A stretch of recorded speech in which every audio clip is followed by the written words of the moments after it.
आकाशवाणी इम्फाल लांथोकचरी पाउगी सक्तम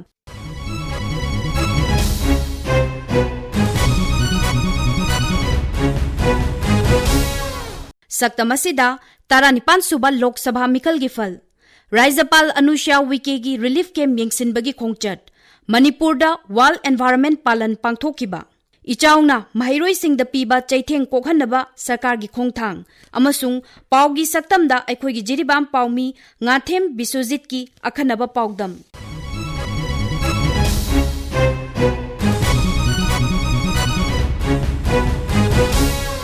तरानिपान सुबा लोकसभा मिखल की भोट मसिंग लेबाक पोकपा नुमित्ता माई पाकना थीखरे मिखल असिगी फलदा बीजेपी खक्तना सीट 290 माई पाखी कांग्रेस न सीट 94 समाजवादी पार्टी न seat 53 all India Trinamool Congress न सीट 48 डीएमके न सीट 22 तेलुगु देशम पार्टी न सीट 13 जनता दल यूनाइटेड न सीट 12 शिवसेना उद्धव बाला साहेब ठाकरे न सीट 9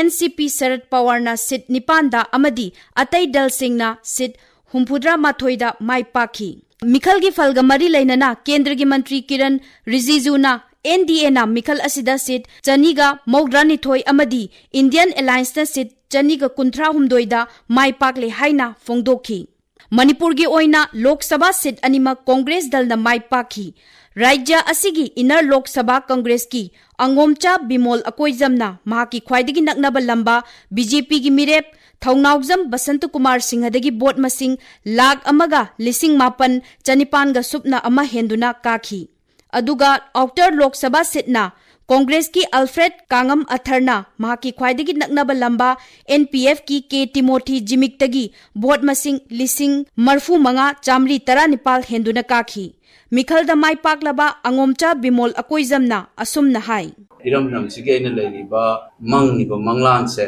मसिमं फाउन हनगदोइसे आइगी इचा इशू लेलिबा मैम होगलेइबा होजि पंतम भोट थादबा यावदुसु मोइगी लाइफ सिने बाइना येंगगा मंगलान मणिपुर ओन मणिपुर में लाखने पीपल की विन ने हाइतारे कैसे लेतेबो ओजा मचामनगा भोट लेपगा पीपल हैव स्पोकन आउट हाइतारे मियाम के खोंजेन ताबा फंगनेबा से सेन पीरगा यानी दगे तौरिसे मा लौदे आइना खल्लगा भोट नि काइना चुमना खल्लदरको कामुसु असोइबनेना खंबियु we have to work together now that mandate has come I can not be only the representative of people who have voted for me. I am here for my state. I fought this election in the name of my state. I have done this all my life almost. Prajana bu mikap thoga ne decision na batok lauraga sigi misina fai issue da ngango minena chakiba matam mayum mai kai yon thok tana dagi banthop thamdok tana ha paisa karo thadaba miduna leipa ki seva tawe koi kok to udri se moina hayeng ka gar kanda dui pisa man do kokhat na ba tor ka doi ne habagi posi udri re baba adu ki cycle je thugai bum change ba madu ki change ko adu aina kana mang is nakhoina hojik la iba mathangi election 27 da su noina the support PD sumaina na candidate afaba thagana ba political parties in the pressure tauba issue based oina ba sillaga na koina block oina thadara ko matam moi soidana maki politicians in the inna ba horakani मिखल द माई पाकलबा कांग्रेस की मिरेप अनिसिबु युमसा कैशन नुमित्ता इम्फाल की BT रोता लेबा कांग्रेस भवन द पांगथोकपा थौरमदा हराउ तरामना ओखी थौरम अदुदा अल्फ्रेड कांगम अथरना असुमना हाय प्रजा दे कोने ताउबा यादे प्रजा की अपामदु करिनो हांगो आइबा नति नमित उबदु अदु की विजडम दु नहक पुलेद्रति लीडर होबगे अर्थासु लेते निंथौ थागत पिरगा निंथौसिना ओयदबा पातबा तारगा अदुदा चखिबा तारदी लेहौरिबा मयामसिदि मोट पताबा तौफम थोकपा हाइबसि ख्वाइदि लुबनिको तौफम थोकपा हाइबसिदि अचुंबदु हाइबनि मसि मणिपुरदा अरानबदुना अचुंबा ताइपता चखिबनि मिसि फै लेरिबा फिबमसि सि पायस ओबिदे हेन लवे हंदक मणिपुर गिदि जीरो एक्सपेंडिचर ता अचुंबा तोनिंगा काबा थबक हाइबसिदि अचुंबा हाइबसिदि सिनेको हाइबसिदि उत्पताबनि थांगजे नुमित्ता राज्यपाल अनुसुईया उइके ना इसिंग इचाउना मरम ओइदुना इम्फाल ईस्ट जिला की खुमन लंपाक्ता यूथ हॉस्टल नंबर 2 दा हांगलिबा रिलीफ कैंप ता लेरिबा मियोइसिंगा हक्थेंगना उनदुना मखोई अवाबा वाकतसिंग ताखी हंदक थोखिबा इचाउ असिना मरम ओइरगा अवाबा नंगलबा मियामगी मतेंग पांगनबा सरकार की थबक लोखटली अवाब नंगलब म्यूसिंग सरकार की माइकईदगी पांगब याब मतिंग सिंग पांगनबा मुख्यमंत्री अमसुंग चीफ सेक्रेटरी दा खंगनखरे मरी लेनबा डिस्ट्रिक्ट एडमिनिस्ट्रेशन सिंगनसु अवाबा नंगलबा इमुंग सिंगी फिबम येंगसिंदुना रिपोर्ट अमा थागतनबा खंगनखरे हाइना फोंदोखी राज्यपाल ना हाई मेरे अपने मणिपुर के लोगों के साथ जब भी कोई ऐसी परिस्थिति आई है उन सारी चीजों में मैं ध्यान रखती हूँ कि उनकी कैसी मदद की जाए। तो आप चिंता ना करें, आपकी पूरी तरह से जो भी नुकसान हुआ है उसकी सरकार के द्वारा पूर्ति की जाए। पूरा प्रशासन शासन से जो भी हो सकती है हेल्प अभी तत्काल में तो कर ही रहे हैं, आगे भी जो भी होगा आपकी हर समस्या का समाधान करवाएंगे। तुंगदा राज्यपाल इचाउना सोखलबा मफम सिंह कोइना चत्तुना येंगसिनखी इचाउना सोखलबा नगारमदा मियामगी मतेंग पांगबा NDRF की पर्सनल सिंगा उनदुना वारी सानखी अमसुंग इचाउ असिना मखोइना डिस्ट्रिक्ट एडमिनिस्ट्रेशन दा पीरिबा मतेंग अदुबुसु राज्यपाल थागतपा फोंदोखी। राज्यपाल इचाउगी अवाबा नंगलबा मियोइसिंगदा तेंगबांगी पोलमसिंगसु येनथोखी। मालेमगी अतई मफम सिंगदा पांगथोकनबगुम मणिपुरदसु युमसकैशन नुमित्ता वर्ल्ड एनवायरनमेंट डे गी थौरम तोंगान तोंगानबा मफम सिंगदा पांगथोकनखरे। कुमसी चहिगी हिरमना लैंड रेस्टोरेशन, डिजर्टिफिकेशन अमसुंग ड्राउट रेजिलेंस हाइबसिनी। नुमित असिगा मरी लेनना मुख्यमंत्री नोंथोंबम बिरेन हाई अखोइगी अकोइबगी फिबम यारिबा मखै मियोइबना हिंगबदा नुंगाइहनगदबनी मरमदुना असंग तरु तनानबा अकोइबगी फिबम ओहेननबा अखोइ पुन्ना होनमिनबगी तंगाई फदब लैरे हाइना सोशल मीडिया दा थगलकबा वरोलदा फोंदोखी। वर्ल्ड एनवायरनमेंट डे गी मपुंग ओइबा थौरम राज्यगी एनवायरनमेंट अमसुंग क्लाइमेट चेंज विभाग न सिंदुना इम्फाल ईस्ट की पोरमपाता लैबा विभाग असिगी ऑफिस दा पांगथोखी। थौरम अदुदा अथोइबा मिथुंग ओइरिबा धनमंजुरी यूनिवर्सिटी की हानगी vice chancellor professor Nongmaithem Rajmohan हाई environment based biodiversity based alang chi chi na thong tai bambi nung chi ba jiwan nung chi bu wakal chi school lagi on be we syllabus ki model ta aduga ba thong we experiential learning ki model ta hon ba field work separate to chi thong ya ma thong tai wakal chi na we manipuri khidang abene kia logi mom matam da puro bo mayam ching che ma chi resilience to chi is war he kan and this is we are so much fertile way na chi ha ma ba the role of college in green education program and climate action is an important way. Raisa asida nonglei nungsit remal amadi khanghodana ichauk thokpagi chaithengna mahiloisang khara haujiksu sokhalli adumakpu sarkar amadi mari leinaba authority singna honaduna athuba matamda mahimasing tambagi thabak chathanaba honari hiramasigi matangda M Premchandra ZEO Zone 2 Porompatna Akaswani Imphal gi pawgi saktam dahai len amadi ising ichaungna sokhalaba mafam singda leiba mahiloisang singi phibam koina chatuna yengsille सरकार अथुब मतमदा महिलोइसंग सिंग सेमजिन साजंदुना मखा ताना महिमसिंग तंबगी थबक चथरी महाक नहाई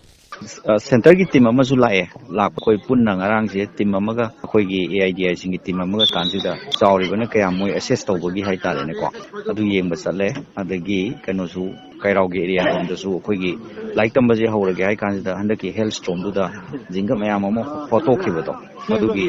करमाइन कयाम सोबनो अथु मतम सेंबियो हाइदना सोनियल office की site तगीदी हाइजबने अदुगी Mathang DC Imphal इसना look अदुगुम मयाम अमा यंजनबगी थबकसी चटलगा अंगांगजिंगी लाइलाइसु तंबगी थबकसी पंददनबा सरकारनासु कन्ना district administration की कन्ना होनरी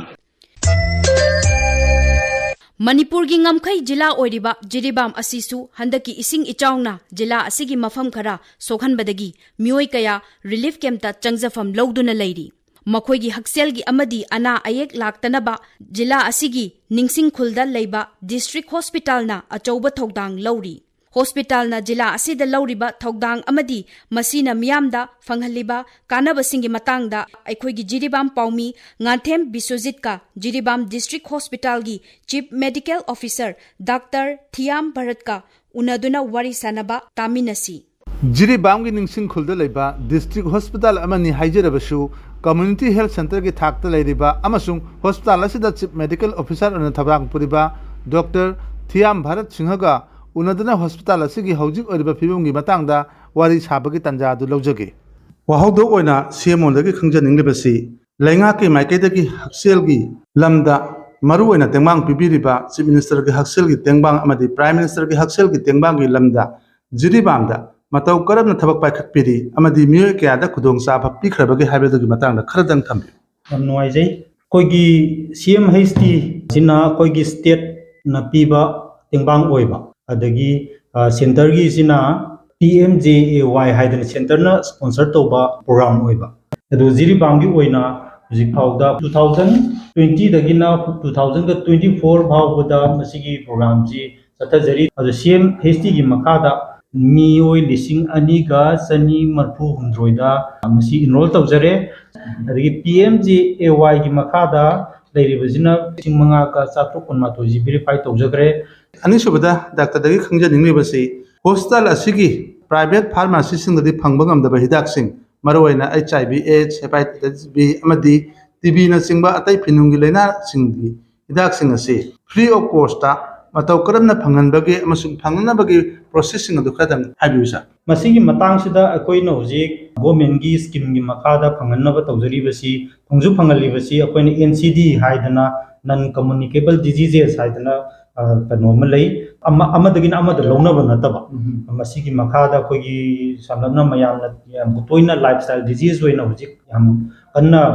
से BP वांगबा हाइपरटेंशन अमदी डायबिटीज अदगी कैंसर मखल खरा NCD दा चल्ले दो कैंसर हाइबदि खितंग कॉम्प्लेक्स ओइबा लैना ओइबनिना मसिगी हिदाकसिमदि फजना डायग्नोस तौद्रि पीबा यादबनिना मरुओइना कोना हाइपरटेंशन गा डायबिटीज के हिदाकसिदि कोइ फ्री द पिजरी